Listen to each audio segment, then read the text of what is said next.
So I'm going to start out with a little meditation to center us. And so I'm going to ask everyone if they'll just sit back and make themselves comfortable in their chairs, to have their feet laying flat, touching the floor, the ground, wherever they are. Feel the soles of your feet connecting in there. And if you will, to close your eyes and look and feel inward as we are bringing ourselves present into this place. Take a couple of deep breaths, and deep meaning right down into your belly. Deep breaths, breathing in, holding it slightly, and then breathing back out again.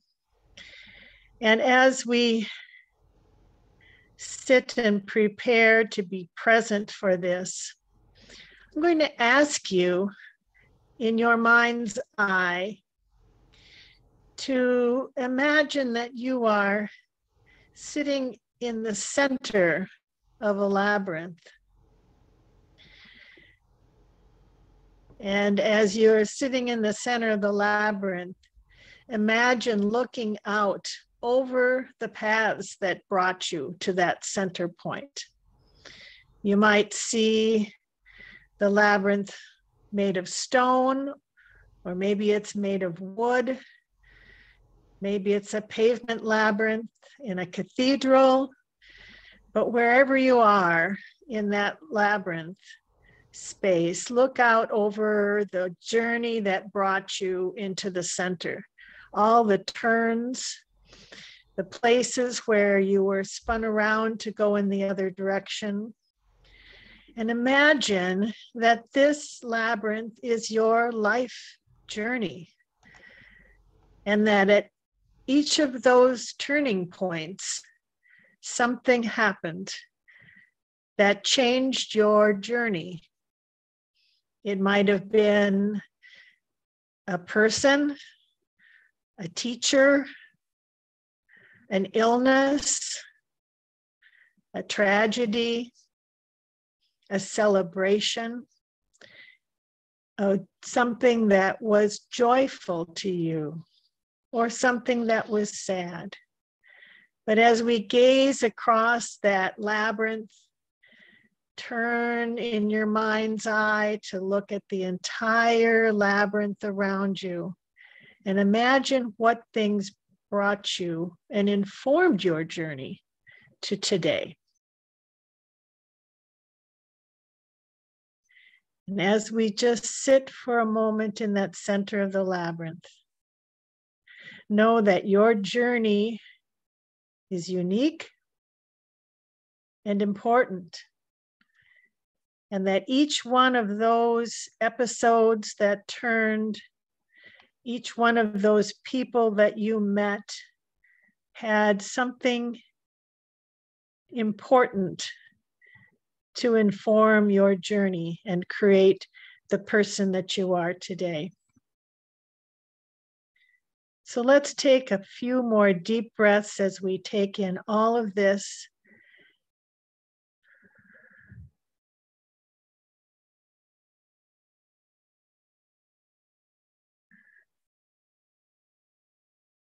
And knowing that our journey is unique. No one else has experienced what you have experienced, and it is all good. So while we sit in the center of that labyrinth, I invite you to wiggle your toes, wiggle your fingers, scrunch up your shoulders, and back down again with another deep breath. Open your eyes and bring yourself back into our space.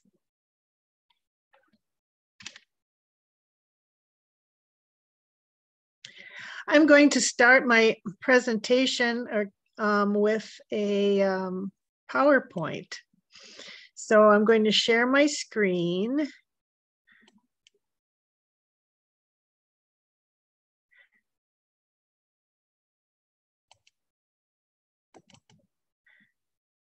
And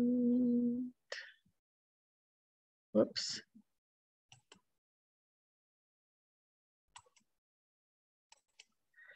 There we go. All right, can everyone see that now? This is, oh boy, okay, I'm going to warn you. I'm getting a little note that says my internet is unstable. So let's cross our fingers and move forward and hope that this works. A sign of God is that we are led to a place we did not intend to go. It's one of my favorite quotes, and I first encountered that on the wall alongside a labyrinth that I had discovered out in California on one of my visits out there. And I thought it spoke so much to my journey in that I had no understanding that in my adult life I would be learning about labyrinths, teaching about labyrinths, and that labyrinths would become such an important part of my life. But as I looked back on my journey,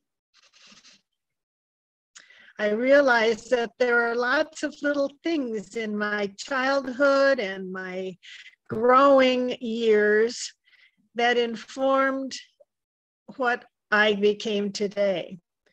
So as we look back on our life and we see these little connections that inspire our journey, it's something like standing at that center of the labyrinth and witnessing all those turns and challenges and learnings that brought us forward. And sometimes those experiences don't seem to be very important. I recall sitting in the dentist's office and I couldn't wait to get to the newest highlights for children magazine and to flip into see if somebody had already found the maze and completed it, or what kinds of activities were in there for me. And why was I interested in mazes? I don't know. As a child, we had puzzle games, and the top of my wish list as a 12-year-old was this labyrinth game that intrigued me and kept us busy. So sometimes these little things just connect us. They plant seeds and they take roots. Those seeds take root and inform who we are. Like these little hints and symbols that appear in my consciousness, revealing sort of a deeper level later in life. One of my aha moments was a silver bracelet that I received as a gift from my grandmother. My grandparents lived in Sweden, and because my father was an immigrant, the only one in his family who immigrated to America, and he came in as an adult. I only met my paternal grandparents 3 times in my life, but we treasured our annual Christmas box that came from Sweden. And I had particularly loved this bracelet that I got one year, and I treasured it. It was a simple Greek key meander design, but how was I to know that I actually was wearing a labyrinth wrapped around my wrist? As you see, that meander pattern expanded, becomes a 7-circuit classical labyrinth.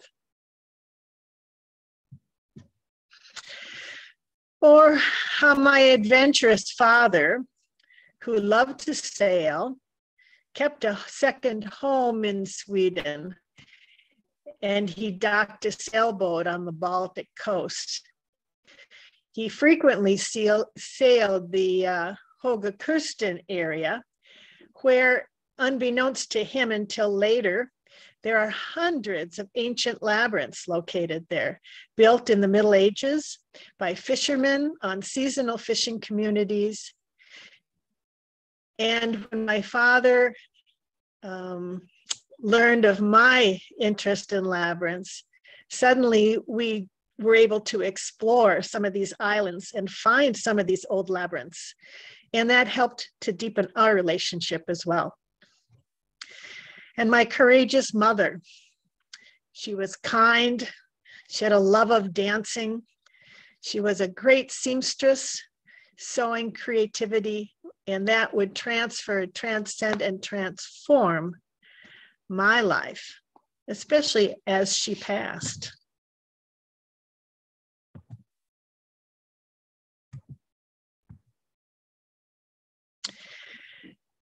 Then I had an ability to work my way through college, cutting heavy canvas for industrial grain equipment. And that would provide me with skills that I'd rediscovered decades later, creating canvas labyrinths. But at the time, how would I know that this heavy canvas material would later on become so important in what I would do? Then there was that simple image of a graceful Baltic labyrinth that was introduced to me in one of my first Labyrinth Society gatherings. And it opened my creative heart and set my heart dancing. And it translated into the dancing woman. And she was my first unique labyrinth design. It was born out of my own grief. Many of you may know of the Dancing Woman labyrinth. The very first one that I made was on denim. First labyrinth I ever made. And but I wasn't comfortable sharing her design or even her story until I was able to write it down in words. And I laid this simple gatherings for the first time. And I didn't say anything, not a word to describe it. But moments later, I turned to see a friend lying face down on this labyrinth, right over the woman's figure. I later learned that friend had been diagnosed with breast cancer, and she's now a survivor. My mother had died of breast cancer, and so the connections to this design were quite interesting for me. At other times, I've brought visitors to the dancing woman that's in my yard, laid out in bricks in the grass. And sometimes I have witnessed women just begin to weep without knowing the story behind it at all. So we never know how our inspiration touches others. So the dancing woman continues to speak to others through portable and permanent labyrinth installations, finger labyrinths, jewelry, and almost every order comes with stories of inspiration or loss. Now, the first two labyrinths that I installed on my property in Stillwater here were of historical designs. That's what I first learned, and that's where my journey with labyrinths began.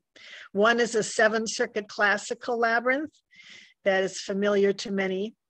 And then another was the 11-circuit Chartres style, which I mowed into the prairie grasses and wildflowers. As I walked these labyrinths and I shared them with groups during events. And this proved to be very informative for me. I learned how some people like the long journey of the classical labyrinths, and still others liked the quick turns found in the Chartres style, the medieval styles. So my second unique design flowed from those experiences. Here is an image of the Circle of Peace, which combined the two historical elements of the two historical designs. It's 7 circuits in size, and 2 of the circuits are long journeys, such as is found in the classical labyrinth paths. And then they are integrated with rhythmic quadrant turns of the medieval style. This first Circle of Peace labyrinth was a crucible of creativity for me.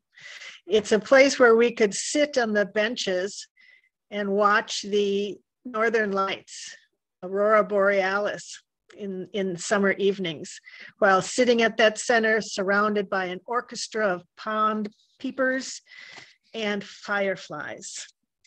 It was simply a magical place. And many of my own challenges, questions, creative work was born from the center of this labyrinth. One evening in early September, I had planned to host a full moon labyrinth walk on this labyrinth. But a few days before the walk was to occur, the 9/11 terrorist attacks occurred. There was a full moon that evening, and a group of people came to gather, stunned and heavy-hearted, and needing a place to gather for peace and healing. So what began as an intention of a full moon labyrinth gathering ended up being a walk for peace, as we wrote prayers and blessings and burned them at the center of this labyrinth in a burning bowl.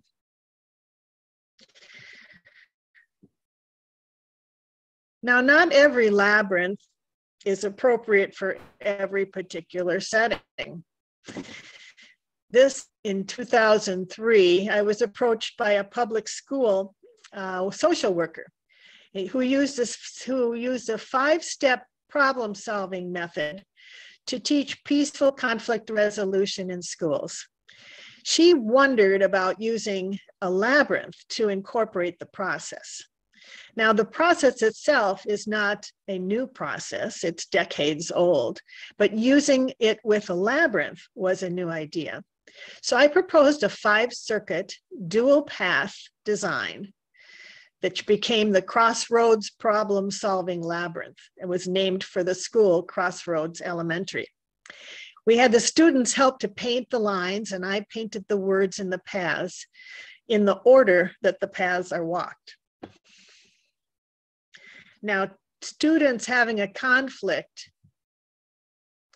would stand at the entrance to the labyrinth. They would each have their own separate entrance, and they would follow their path until they came to the first set of words that were printed in the path.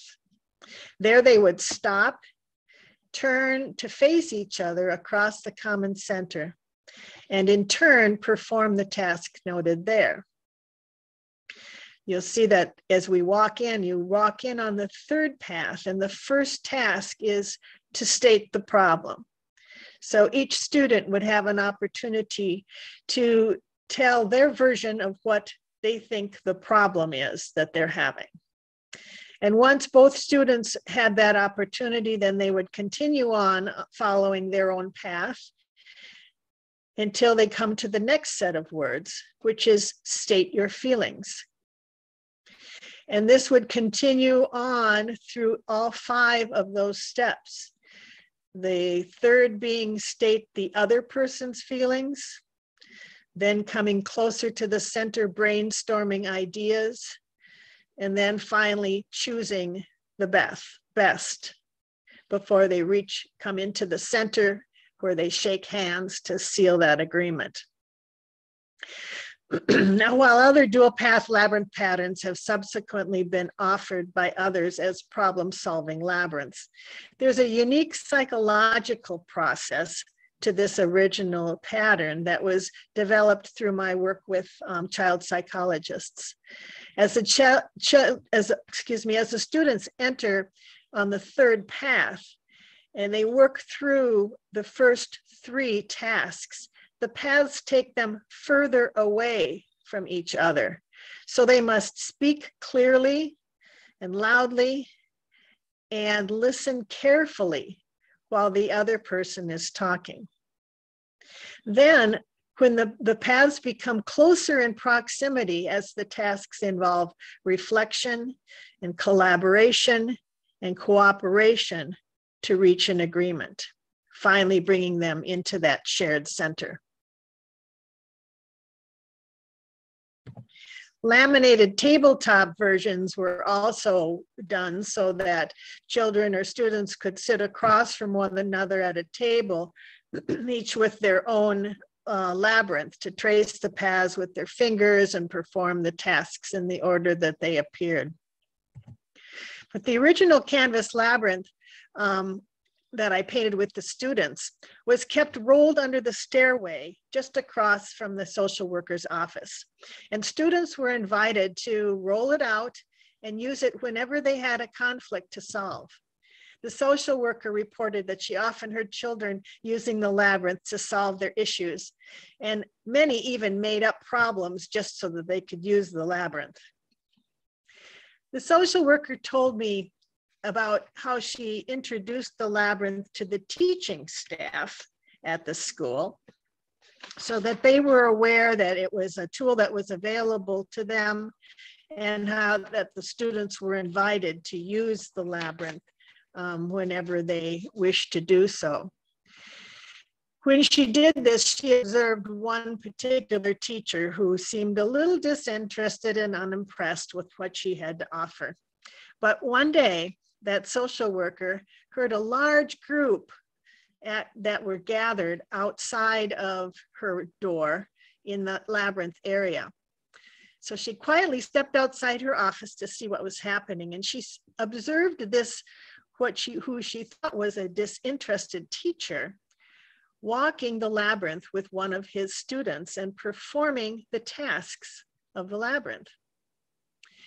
It was that this student was a rather unruly student in his class, and he had turned in some homework that was late. And the teacher had apparently taken the homework and abruptly tossed it down on his desk in an angry fashion, but in a way that was quietly and publicly scolding of that child.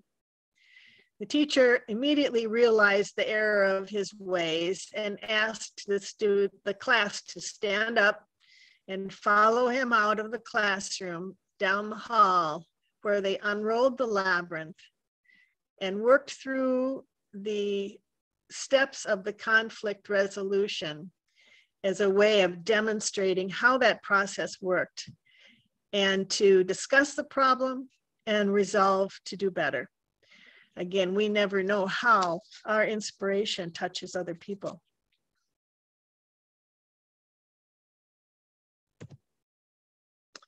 So this labyrinth design, it's become a popular feature on school playgrounds, where students use them in races and games in addition to following that problem-solving process.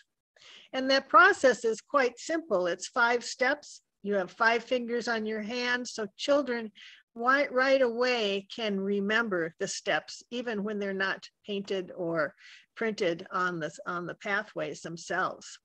I know Stephen Shibley is in the process of creating many of these problem-solving labyrinths at schools out in the Portland area.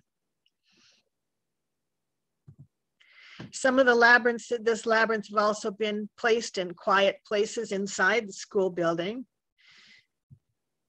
and incorporated as part of peace gardens as an obviously wonderful place for teaching and practicing peaceful conflict resolution. As I continued to work with this labyrinth, different variations were made.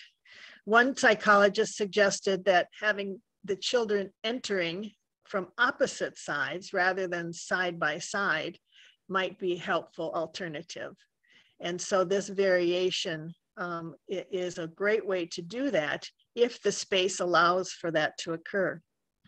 Later, I removed the words entirely from the labyrinth, knowing that children and people were using it for things other than the problem-solving process. and it became a little more able to be walked as an individual labyrinth for people to just have a labyrinth experience, or to incorporate different ways of using the labyrinth. Sometimes I've added color coding to the paths rather than the words. And the colors, when I do that, are assigned in the order of the chakras, which also then opens up further uses of a labyrinth meditation through our chakra energy systems. In this particular installation, the color coding was done with colored floor marking tape. And this was done for an arts exhibition at an arts high school.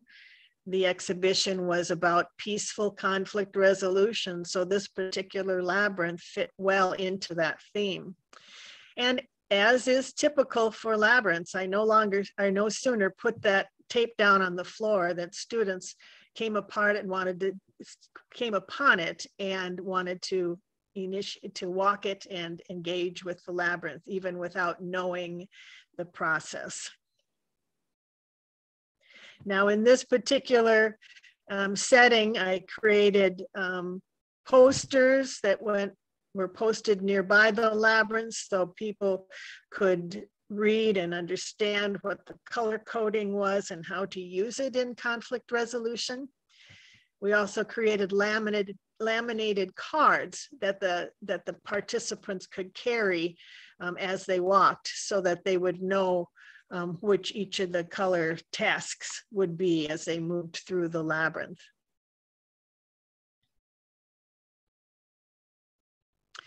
So I painted one labyrinth on the playground of a school which serves children on the autistic spectrum. And when we did that, the staff inquired about other ways that they could use this labyrinth, not just through the problem-solving process, but were there other questions, other themes that the children could use to ask questions when two students worked together on the labyrinth? They suggested something that might have to do with kindness. So we created a couple more ways to use the labyrinth. The Kindness Labyrinth, where children would simply say their name and how they're feeling, repeat back how the other person is feeling, and then say something nice about each other and greet at the center. So it's just a way of expressing kindness in the world to one another, or in a way of getting to know someone. So asking about a favorite activity or a favorite color or school, and then mentioning other feedback from the other person, so that that was not just a storytelling, but there was some integration with what each other was saying, and again, meeting at the center. Another way of using this labyrinth would be for an icebreaker. If you're having a labyrinth event where you're learning something about each other as adults, not just children, but as adults can use the labyrinth in different ways. So let's try a simple role-playing exercise using this labyrinth so we can really see how it might work. So this is where I would like to get a couple of volunteers who will walk through the steps of this to solve a playground problem. So are there two people that would like to play along with this with me, and we'll see how it might work? Spiral raised her hand, I see.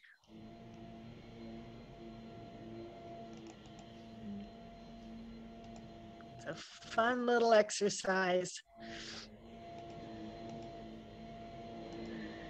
So, Spiral, could you unmute yourself? Yes, ma'am. That way I can find you. Yeah.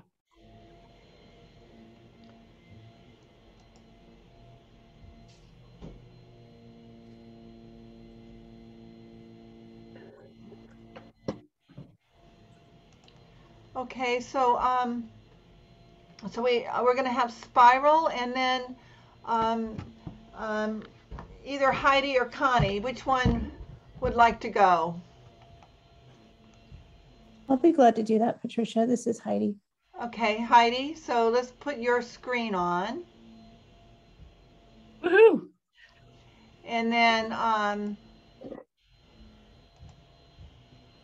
so I'm gonna spotlight you.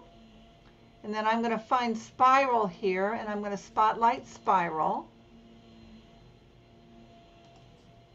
And then if everybody else could go up to their view area and put down side by side speaker, you'll get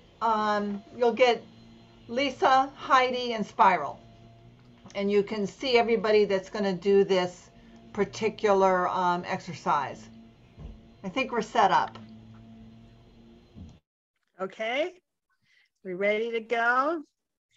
Okay, Heidi and Spiral, you have been arguing about who gets to play with this new girl to school.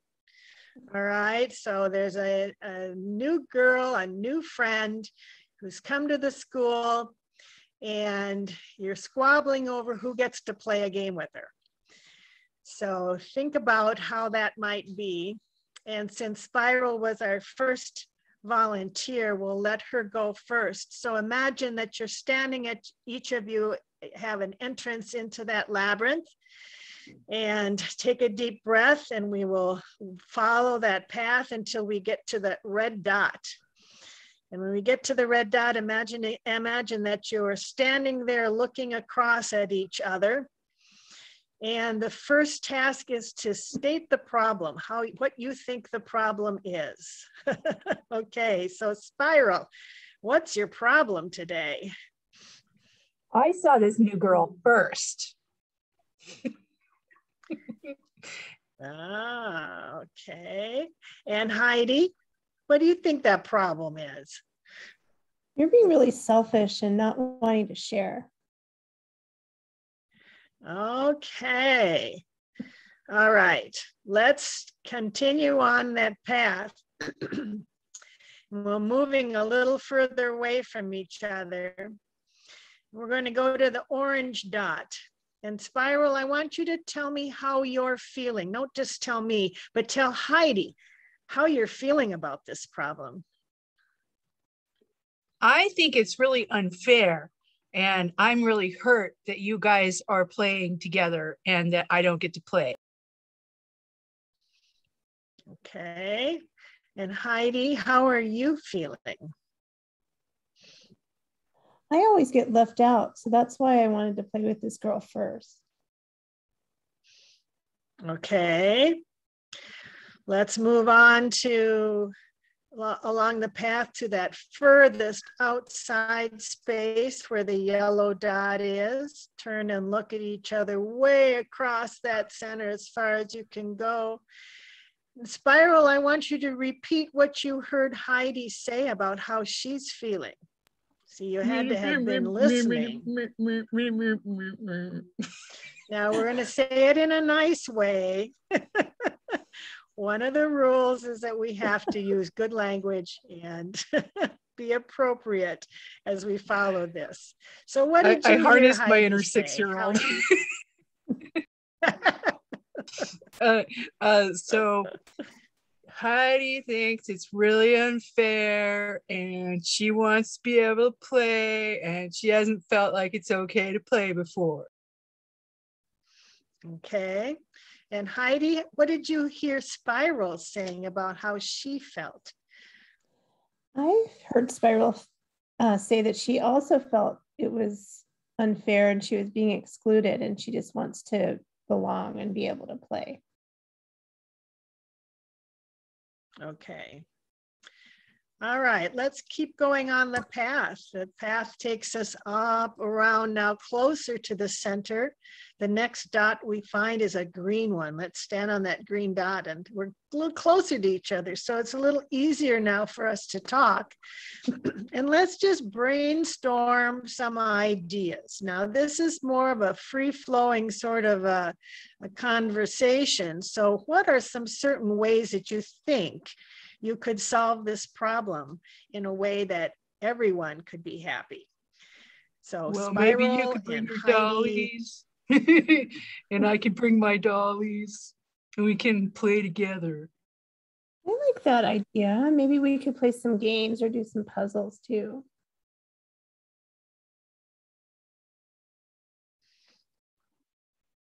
I like Any puzzles. other ideas? Maybe we can invite some of our other classmates or friends to join us too. Okay.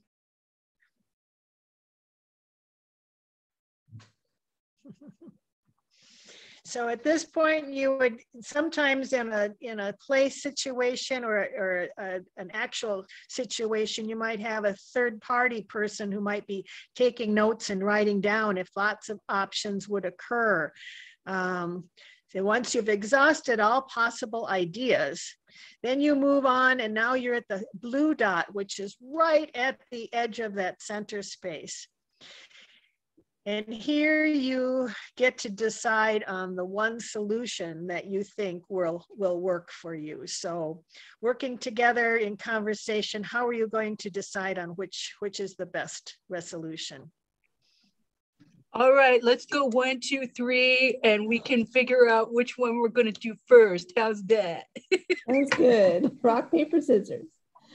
Okay, 1, 2, 3. 1, 2, 3.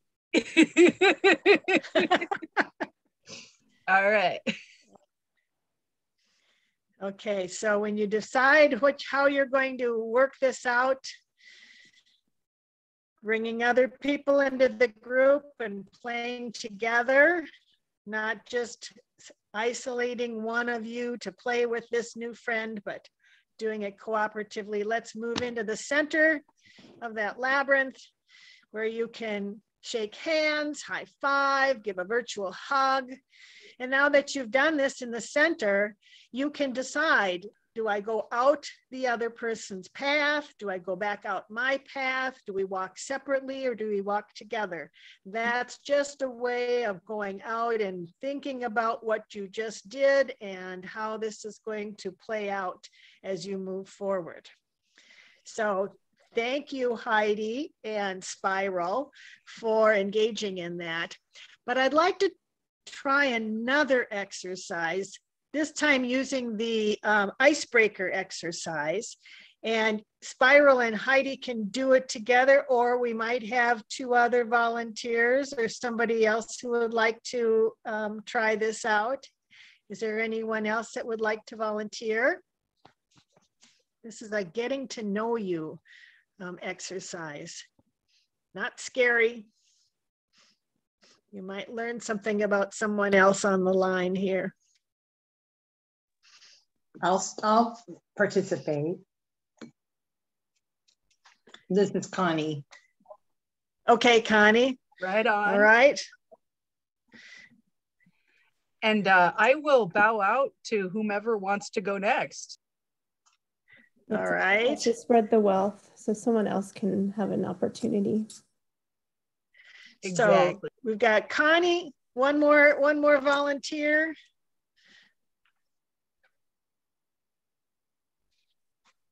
Come on, guys. Come on, this is an easy one. You've probably done this already, but you've maybe not in this particular labyrinth way. I'll go. All right, Patricia. Connie and Wait a minute. Patricia. I don't know. Hold on. I don't think it's going to let me spotlight myself, so somebody else will have to go. Well, you're okay.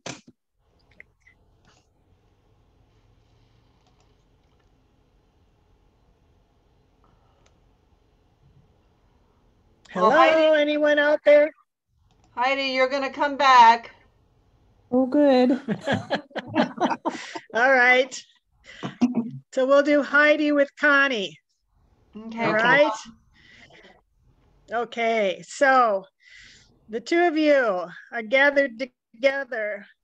Start out on your entrance paths and let's walk to that first red dot. And at that red dot, I want you to introduce yourself, tell your name and where you live. And so we'll have Connie start this time since she was the first volunteer. So simply state your name and where you live. I'm Connie Shipley and I live in Northeast Portland. Okay, and Heidi? I'm Heidi Franklin and I live in Portland as well. All right. So you two are neighbors, sort of. Continue on the path and move around to the orange place. Stop at the orange dot and look across. And at this point, I'd like you to each describe your first labyrinth experience, where it was and how you felt. So Connie, you go first.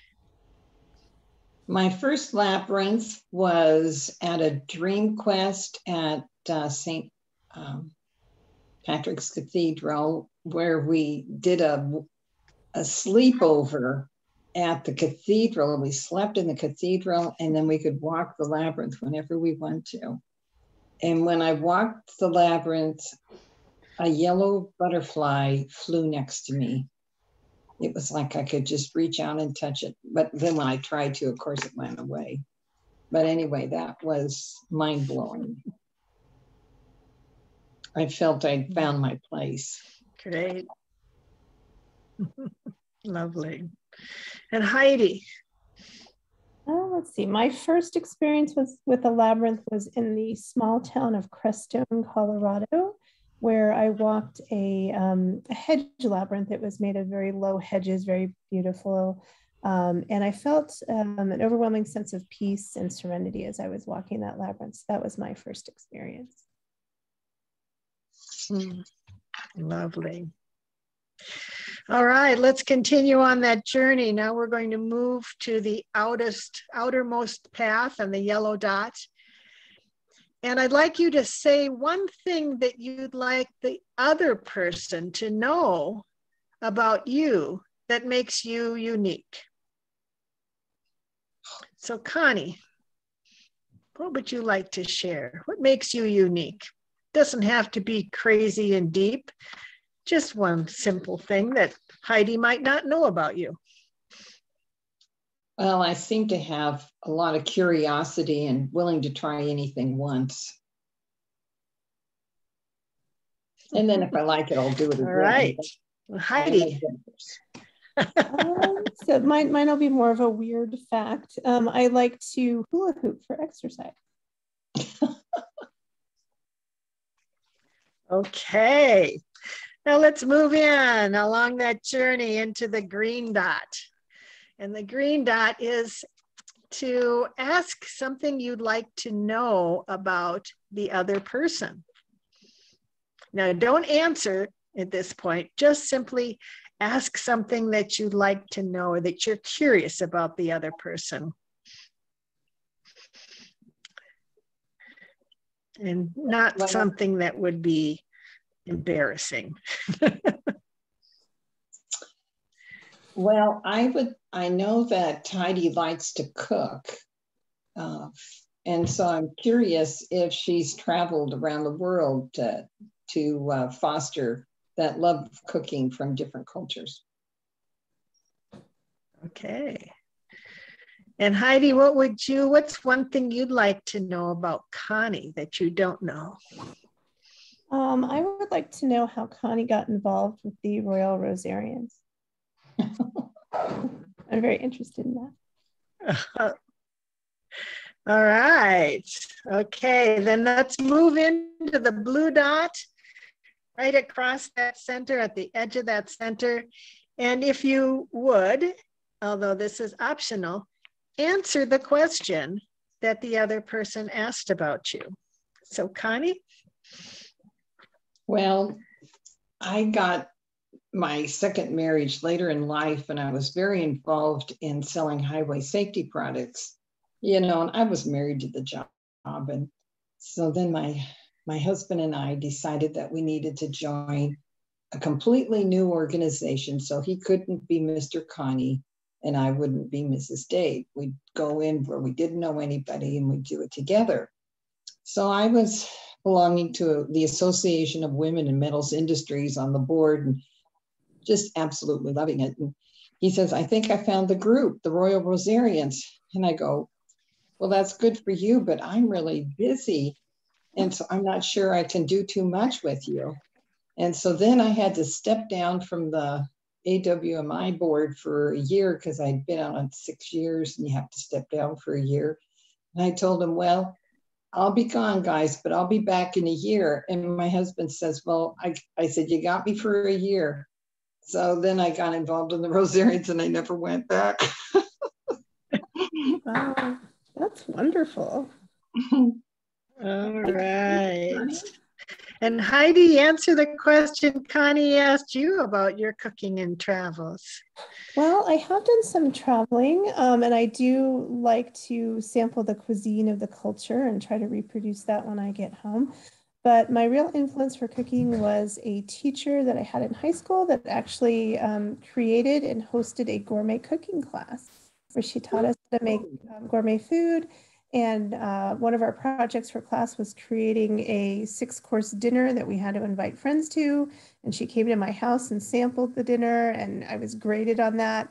And I never looked back. So that was my reason for getting into cooking. All right, wonderful. We're moving to that center.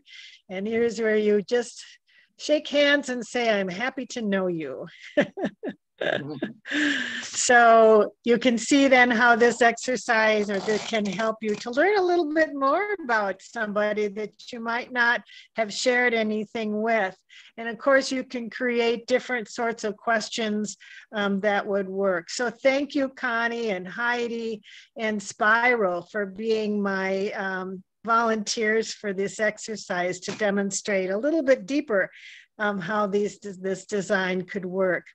I also think about brainstorming ways that you could do this, especially when we have sort of a divided issues within our communities. How can we bring a labyrinth like this to get people to come together? So often our being apart or is based on fear of other people. We just don't know enough about them. So simple questions like, what's your favorite holiday? Or how do you, what do you cook for, dinner? Or how does your day play out? Just ways of knowing a little bit more about other people can help us to be more accepting of other people and to tolerate things. So let's move on back to the school where we painted the labyrinth on the playground with the students. Now, this was a school that is designed, the building itself is designed to work with children who are on the autism spectrum. And we started out actually with this design, which is a blue labyrinth design, because they had asked for me to design a labyrinth that would be unique for their students. The school is named the Carner Blue Education Center, and that's named after a blue butterfly that is native to our area, but is facing extinction due to some decreasing habitat. So it came to be that a labyrinth design in the butterfly shape seemed appropriate. And the students also helped to paint that outdoors. And then we created another one on canvas that the students also helped to paint that they could use indoors when outdoors isn't available. So one of the ways that the teachers described how this labyrinth is used, here's a better image of the labyrinth for you. You can see that there's some design elements. It's a simple labyrinth, not too complicated. which is part of what we were doing with that school. So not to overwhelm the children, but also to create something that they would be wanting to engage in. So one of the staff persons explained to me later on how she watched the children use this labyrinth. And they would crawl on their knees into the labyrinth like a caterpillar. Now, if you look, those two sides of the thing have sort of a caterpillar shape to them. And they would follow that design and crawling into the center, pretending that they're a caterpillar. And then when they get into the center, which is sort of a cocoon shape, they would crouch down and curl up and be very, very, very still for a while. And when they were finished with that, they would burst up, leap, and run back out flying like a butterfly. So this particular school was also teaching about natural things and the process of butterflies and that sort of thing. And so this became a really fun sort of activity for them and a wonderful way for them to use it. In the autism spectrum, sometimes having focus is difficult for the children. And so all of the labyrinths that we created and installed at this school were used to help the kids focus. And so this school ended up with 3 outdoor labyrinths, 4 indoor labyrinths, and a whole wagon full of finger labyrinths that they could use. So they've discovered that this has been a really great way to incorporate the kids in some activities that are peaceful. Now, back to the problem-solving labyrinth design, because the uses of the labyrinth continued to evolve, I quit calling it a problem-solving labyrinth and started calling it harmony labyrinths, because it's what we were creating using this labyrinth was some peace and some harmony. So other variations of the pattern emerged, which encouraged further use. And here are 2 variations where there is a shared exit path from the center. So the students, once they get, or the participants, once they get into the center, can walk out together rather than on separate paths. Now, this proved to be a wonderful pattern for use in ceremonies.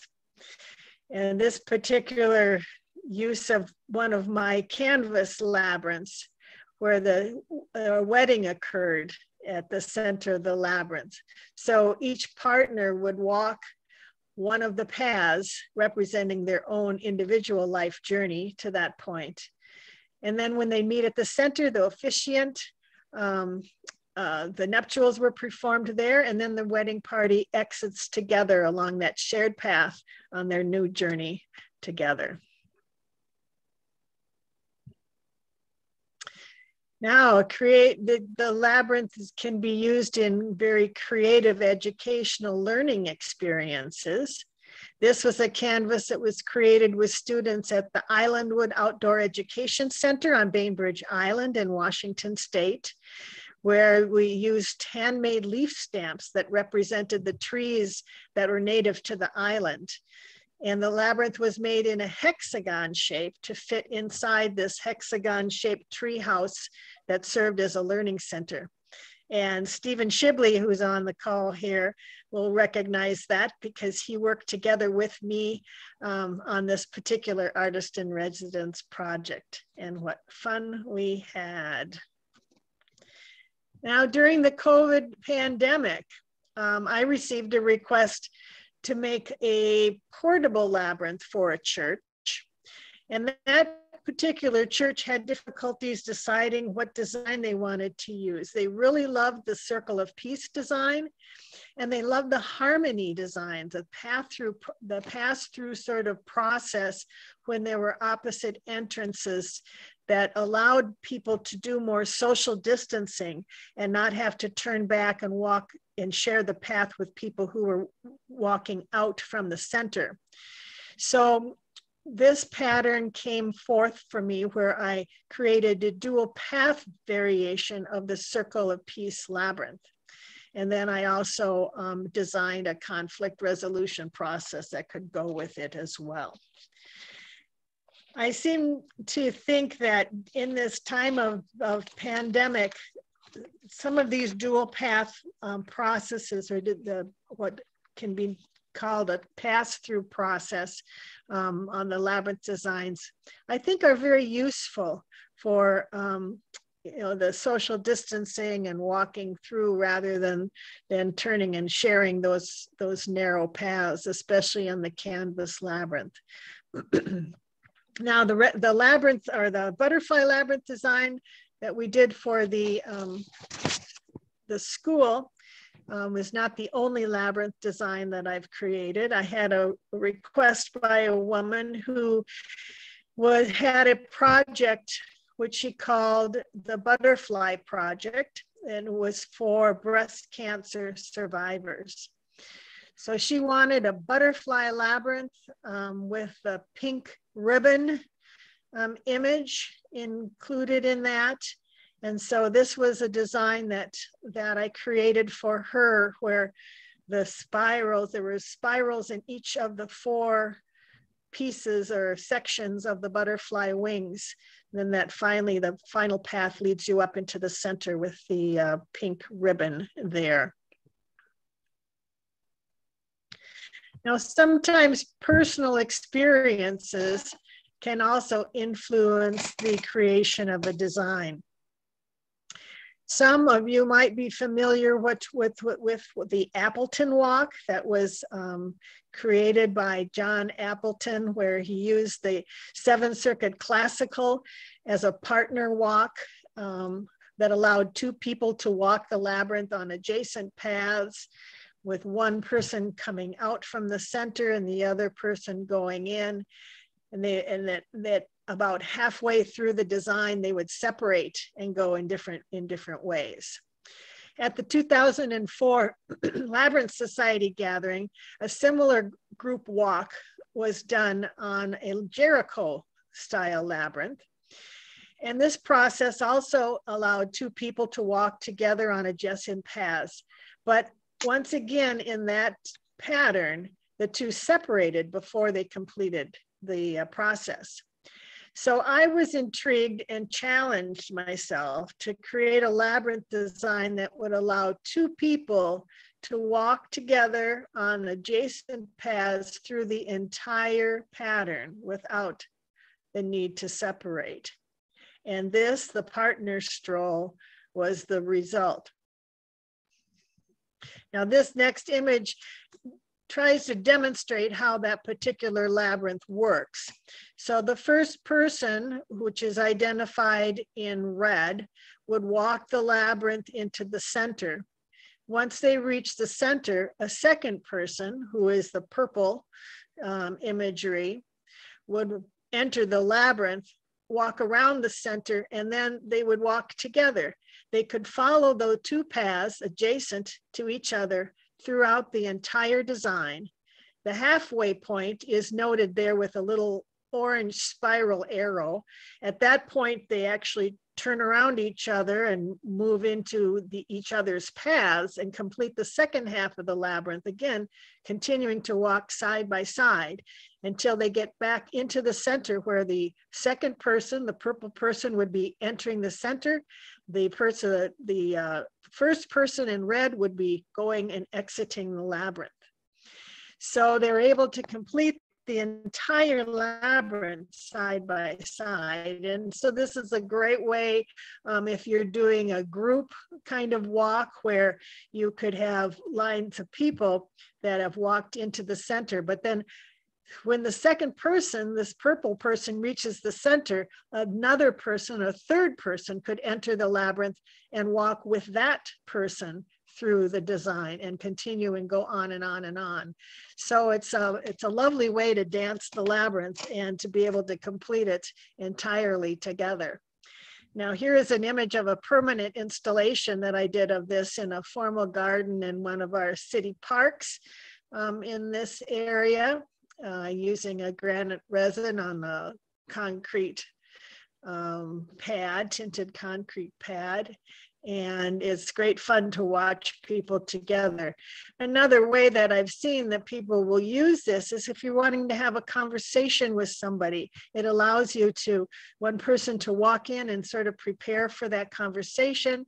Then when they join, the second person comes in, they can talk as they walk. And then the second person has an opportunity to walk back out alone and consider how that conversation went and integrate that a little bit more. Now, the first time I offered this design in a group setting was at a retreat for widowed persons. This group is called the Grief Project. And I'd worked with them with the labyrinth in prior retreats. And initially, this group, when they first started, part of their weekend retreat would be to sit in a circle, and each person at a time would share their lost story for the group. Well, as the group got bigger and bigger, that process of sharing stories could take all morning long and just simply got to be too long. So what we did at this particular retreat is that we invited the attendees to walk the labyrinth together and to share their story with one other person. And in doing so, they would walk the first person, one person would tell their story until they got to that halfway point, the turning point where they shifted around each other on the paths. And at that point, the second person would tell their story of loss. And this worked out to be quite a wonderful experience of listening and sharing on the labyrinth. And one really lovely story that came out of that when we shared as a group at the end of that, the optional sharing process, was that one gentleman who'd never walked a labyrinth before, but was also had some challenges with ambulation. So he walked with a cane, but he left his cane outside of the labyrinth and instead walked hand in hand with the partner that was walking the labyrinth with him. And during the sharing process, he rather tearfully said how moving that was because he hadn't been held by anybody since his wife had died. So that whole process of being listened to be while your story was being told and to have that direct contact with another person was a wonderful story using this particular labyrinth. So on another retreat with that same grief project, I was asked to create a temporary labyrinth for use during a memory reflection, a remembering ceremony that we often did. And in this particular one, I'm sorry, the picture is a little odd because it took place in the evening at nighttime. But we created a heart-shaped labyrinth out of red ribbon. And we had a butterfly release process. So each person was given a small triangular shaped envelope that contained a live butterfly. And in turn, they walked the heart-shaped pattern toward the center heart. And while they walked, they would whisper into that butterfly any message that they wanted that butterfly to carry up to their loved one who had died. And as they stood at the center of the labyrinth, they would open up the envelope and allow that butterfly to be released and to carry their message heavenward. This then had a direct exit from the center of the labyrinth, direct out again. So simple little labyrinth, heart-shaped labyrinth, but worked very nicely for that particular image. So let's return to the Dancing Woman labyrinth. And let me tell you the story of her name. as I've said, this design came to me while I was grieving the loss of my mother, who had died after a long battle with breast cancer. And as a younger woman, my mother loved to dance. But when she had decided to forego any further treatment with chemotherapy, we moved her into our home. And when she became bedridden, she needed assistance to get out of bed and to the toilet. And so to move her, I would wrap her arms around me and I'd wrap my arms around her, and we would engage in this sort of awkward dance of moving through the room. But it was a loving embrace. When her health further deteriorated to the point where she was no longer able to move from the bed, one time she became restless, and I asked her what it was that she wanted, and she simply answered, "I just want to dance." So after my mother died, a young child who attended the funeral told me that my mother was dancing with the angels. So I understood that divine message, and I continued to envision my mother doing just that, free from suffering and in pure joy. So the Dancing Woman Labyrinth has a lot of my story embedded into it, but it's not limited to my story. And there's lots of ways that people have embraced this particular labyrinth and the symbolism, not only that I've put onto it, but what other people have. So some of you may have received a printout of this particular design, and we're going to use that as a finger labyrinth for a meditation with music. And in order to do that, I'm going to have Patricia share her screen so that we can use this image and with music and do a little quiet meditation. One of the wonderful ways of this particular variation of the design is that if you enter the labyrinth under the woman's, on the right side of the woman, and follow that path, it goes through all the different paths of the labyrinth until it brings you into the center. When you can follow the short path out of the center onto the left side of the woman's body and scoot around the outside perimeter and then start all over again.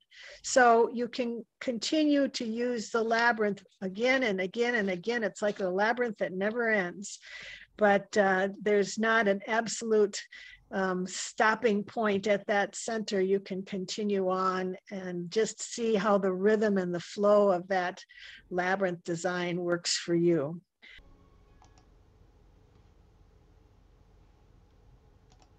Welcome everybody back from that exercise. All right, I'll move on from our dancing woman. I hope you enjoyed that. And I know we'll have an opportunity for some sharing at the end. Let me just move a little bit forward with the dancing woman image. Let's see, how come I'm not moving? There we go. So as I began working with the Baltic design, which was the Dancing Woman was born out of, one of the requests I had for putting in a permanent labyrinth at a hospital here was, the hospital's name was Woodwinds. And so their theme of decoration throughout their campus had to do with woodlands and nature. So they wanted to have a labyrinth put into their healing garden. And that's the labyrinth that's shown here on the screen on the left-hand side. It's a 36-foot, but because it's not the woman figure, it's turned upside down to give the image of a tree with the green of the paths and the brown bark of the tree where that woman figure would be. And so this I've called the Tree of Life. It's just a variation on that Baltic design, but it has been used in several hospitals, rehabilitation centers, and senior centers because of its graceful curves. And I think you may have experienced that in walking the labyrinth activity that we just completed. The design is lovely in that there are only 2 points where there are immediate 180-degree turns. And then the rest of the turns turn around those points. And so the walking of the labyrinth tends to be a little more graceful, which works so well in a healing center where people may not have the stamina to, or the ability to make quick turns like you see in some of the other labyrinths. It's easier for wheelchairs to make those more graceful turns as you're walking through, or people using IV equipment. And the opportunity to have that shorter alternate path out from the center also works well with people with low stamina or decreased ambulation ability. So they feel like they can exit and have a labyrinth experience without cheating or going over the paths. So this design comes in a variety of sizes with different numbers of circuits. As you can see in the upper right-hand side, of a smaller version of that, that's just 14-foot canvas that holds that design.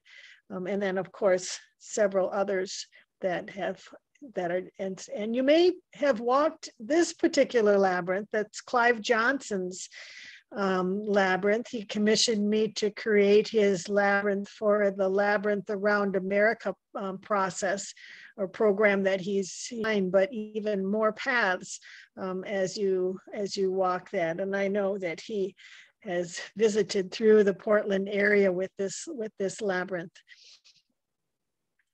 Now, sometimes in creating labyrinth designs, the client is interested in a certain type of thing, but sometimes the setting just doesn't work. So if you think about the full Chart labyrinth and its 11 circuits, it's a long walk and takes up a large space, and lots of frequent 180-degree turns. So that may not be suitable for a place where people have difficulties in ambulation or have a short period of time between shifts or on a coffee break. So being able to know different designs or create different designs for each particular setting is an important thing to stretch out that imagination and move into different areas that we may not necessarily be involved in. Sometimes an image or a logo will influence the design of a new labyrinth. So here's a logo of an Australian therapist whose business, the logo is sort of rather labyrinthine in shape already. And she works with grieving, bereaved by suicide, often with children who are challenged by a suicidal incident within their relationships.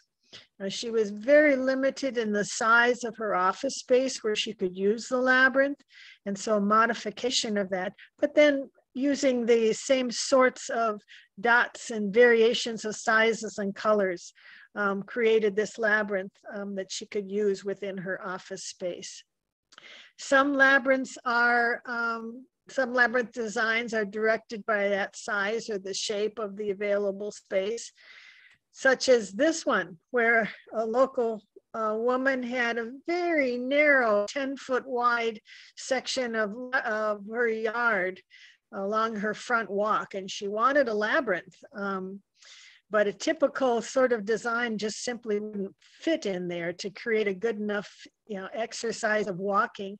And she wanted it to open out onto the sidewalk so that neighbors could use the labyrinth and walk. And she needed a space for one chair so she could sit in the labyrinth with her morning coffee.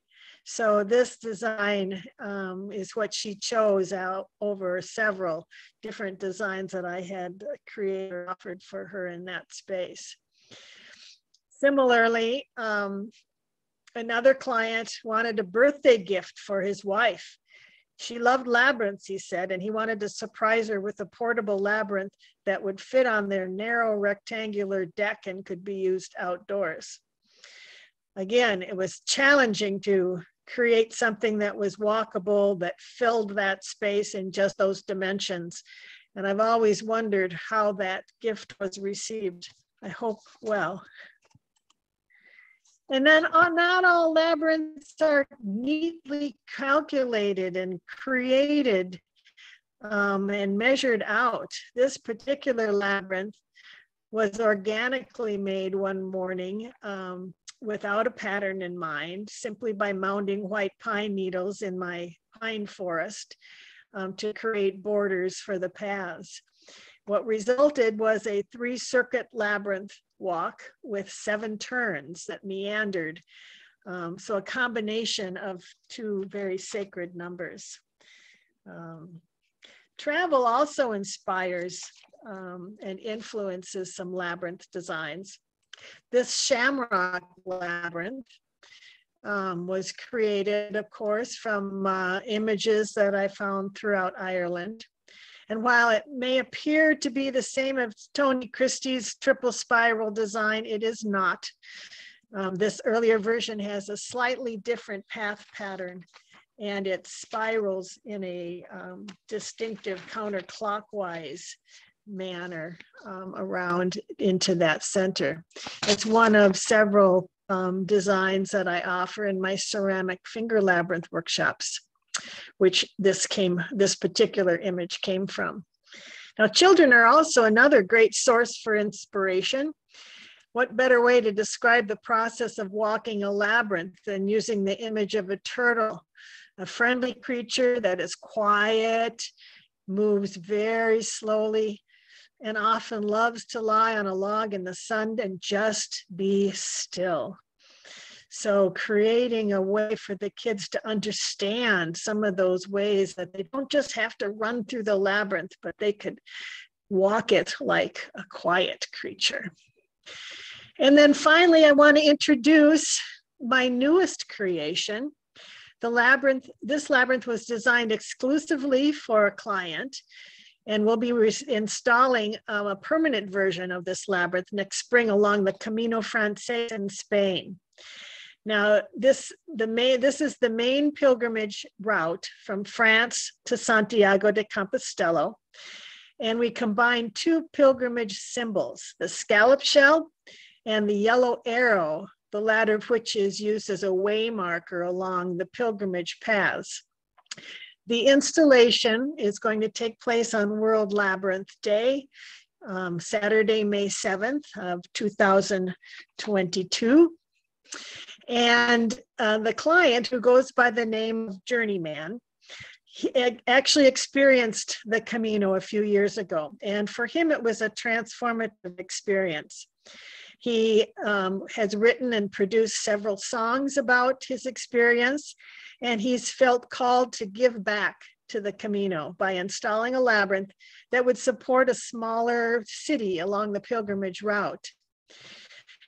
Especially since so many of the towns that depend on pilgrimage tourism have suffered during the COVID shutdown.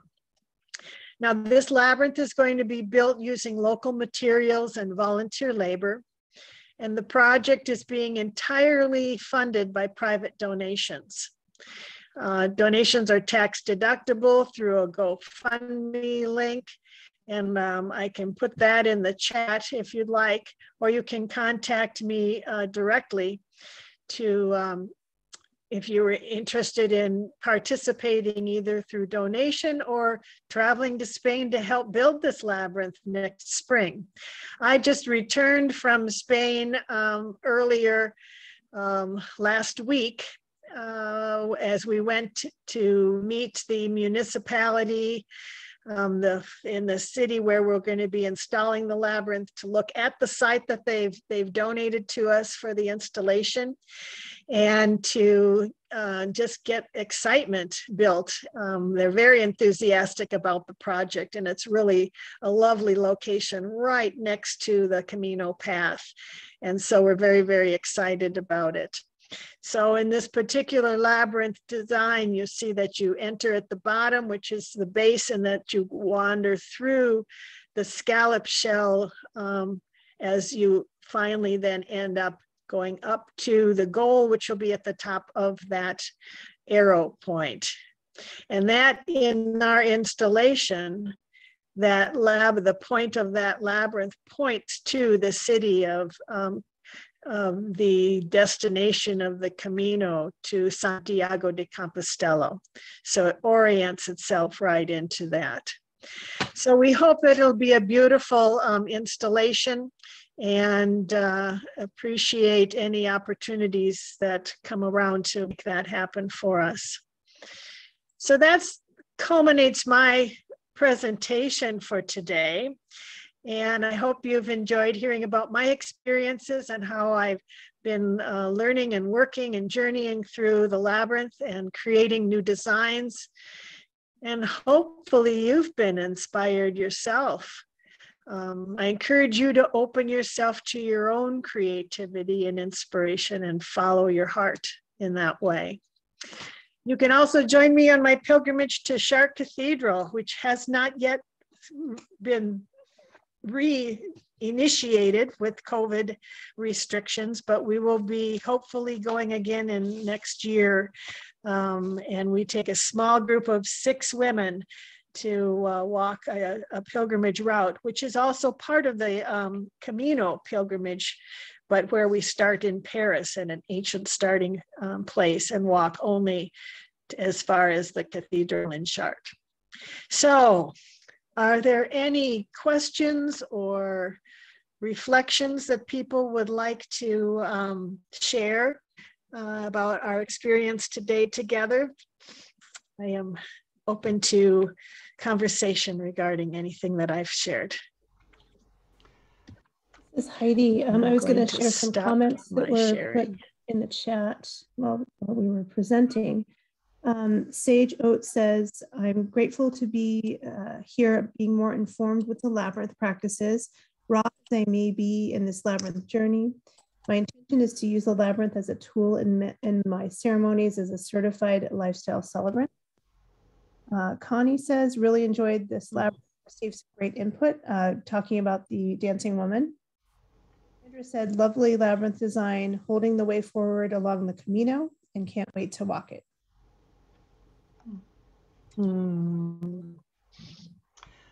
I have a question. Great.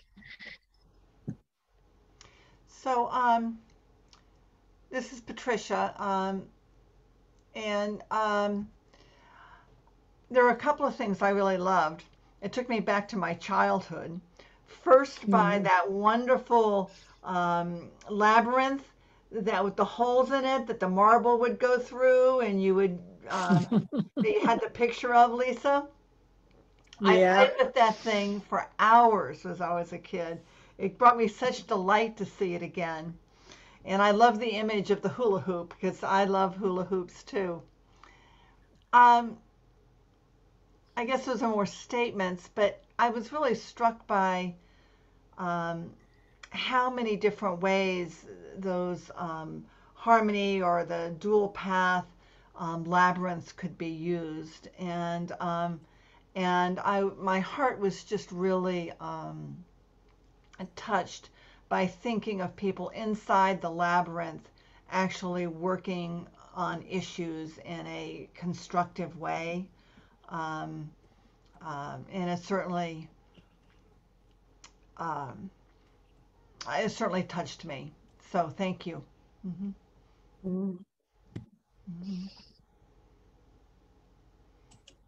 I wish we could put one. I think you need to go put one on the mall in Washington, D.C. Yeah, I agree. Looks like Spiral has her hand raised. Go ahead. Lisa, this is Sandra. Excuse me. I just wanted to thank you for all the extraordinary work that you've done for so many years with the Labyrinth Society, and also through your work of installations of these acupuncture points on the earth. I was not aware of how many of the designs I'm familiar with were your designs, and I just want to honor that. Thank you. Oh, thank you. Thank you. Hi, this is Spiral. I wanted to ask what your process is for actually doing the labyrinths. Is that something that is a trade secret, or is it something that you can discuss? Tell me a little bit more about when you say doing the labyrinths. When you're creating. When you're actually physically creating it. I know I've seen like some different tutorials about doing it with a string and like a fixed point, or it just in generic terms, what your process would be. All right. Well, I've been doing making labyrinths for 22 years, and over that period of time, my process has continued to evolve. Of course, not all labyrinths are done in the same way. So if most of us will know about the seed patterns to create the classical labyrinth designs, and those can be built on the ground, drawn on the ground and connected together using whatever materials you're doing to build the labyrinth. Where the concentric style circles, like circle of peace, the chart design, and all the variations that are concentric, the creation of those depends again on the materials that I use. So if I'm mowing one into the grass, for instance, like that first picture of the circle of peace, that one was mowed in around 2002, and it is still mowed in today. So it's just a matter of keeping it mowed, even though it might appear temporary. It's a permanent installation. But when you're doing that, you're mowing the path rather than setting out the materials for the walls of the labyrinth. So depending on what kind of installation you're doing, those concentric ones still involve a center point and a measuring process for you to mark out how the design is. And it involves a lot of math and calculation and geometry that we sometimes thought as we were growing up that we would never use again in life, but we do. As labyrinth makers, we find a lot of that comes in handy. So, but then some of the new designs that I've shown, let me go back. The harmony designs are all concentric circles, although I've made different versions of them, heart-shaped or other sorts of things on special request. And such as the hexagon one that we did for the island wood at Bainbridge Island. So doing hexagon requires a lot more of the calculations, mathematical calculations, to interpret the size and the lengths of each one of those 6 sides. The other ones, such as the butterfly labyrinths, those are rather unique. I start out sketching and drawing, and then it's a matter of creating sort of a template on a grid design in order to determine the shape and how that's going to be. So those are a little more challenging to create. Then let's see what the other one that I was going to suggest here, the other butterfly image that had basically 4 different spirals. So there's techniques to create spirals that also involve sort of a center point or a center element that the measuring cord may wind around in order to create a spiral. So there's lots of tools in my labyrinth making kit. And it just really varies with the kind of the style and the sort of labyrinth and the materials that you're going to be using. I don't know if I've answered your question or just created more confusion, but I hope that it's the first of those two. That's really what I was getting at. And thank you. You've answered it very well and very clearly. Thank you. Lisa, this is Sandy Stump from Troutdale outside of Portland. Hi, Sandy. Hi. What a delight having you here this morning. And you know, this is the first time I've ever really gotten to listen to you speak to the individuality of each space and having to really work that out. I'm lucky enough, I got to use this morning with you. I felt like, oh my gosh, I'm just in heaven. And I've used your Heart of Chart at St. Luke's up by our altar for our Taizé services. And it just, I just got a greater appreciation this morning because I get so caught up myself in the historical labyrinths. And then so many new ones coming at us. And I have to be honest, sometimes I almost get resentful of all this newness. But, you know, or I want to be faithful to it, the old stuff. I don't. It's my age, but listening to you this morning talk about each application and how you do these adjustments has been very inspiring to me and really brought, I don't know, a lot of joy. And I experienced a young man whose mom and him found the Chart Labyrinth over at our church. And it was my first time with an autistic student that she said, I have to keep bringing him back. And she got a hold of the guild there. And he would just stand there and look at it. He'd go out and he'd walk, but you could just see the glow in him. He would just stand there and raise his hands and go, it's so beautiful. It's so beautiful. And every time, and you know, I saw a different magic of the labyrinth in that experience. Thank you so much. Thank you so much for being there to create for so many. Well, thank you, Sandra. It's been a delight to be here and to share my work. And I've always been one to, I too love the historical designs, and I create many of them in my work. And of course, taking my pilgrimage to the cathedral in Chartres is always close to my heart. So I love those labyrinths. But I did recognize early on that not every labyrinth, you know, every space allows for that favorite labyrinth to be installed. And some places just call for something different. And when I look through the history of labyrinths, I see that, you know, the earliest ones started with the classical designs, but there are points in time where there's a flurry of interest in labyrinths and new designs started being created. And when you think of the Chartres Cathedral labyrinth, it's not really that old. It's only 800 years old of the 4,000 years that we've been finding labyrinths. And so it occurred again during a period of time when there was this flurry of use of labyrinths and new designs were being made. And so I feel like we're in that kind of period right now. People are rediscovering the labyrinth and they're finding new ways to use it.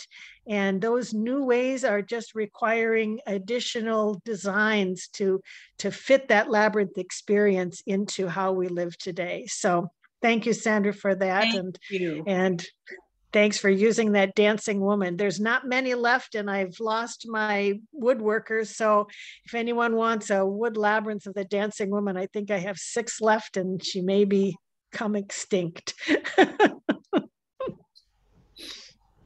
We had one more comment in the chat from Spiral. She said, I have a huge spiral labyrinth tattooed on my back. A very famous tattoo style artist in Santa Barbara did it for me.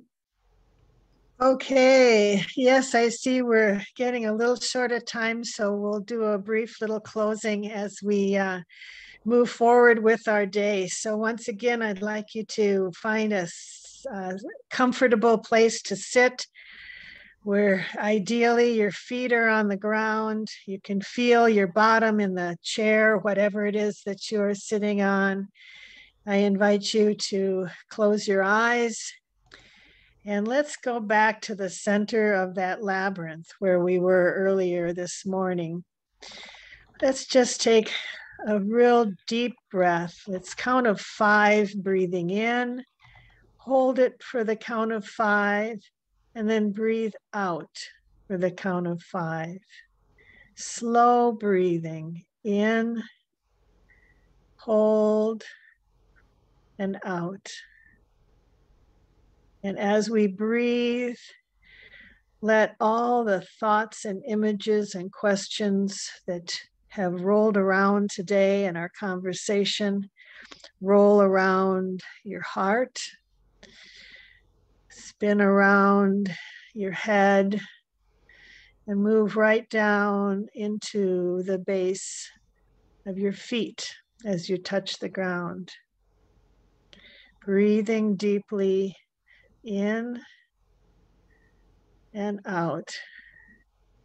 Breathing in wonder, breathing out creativity.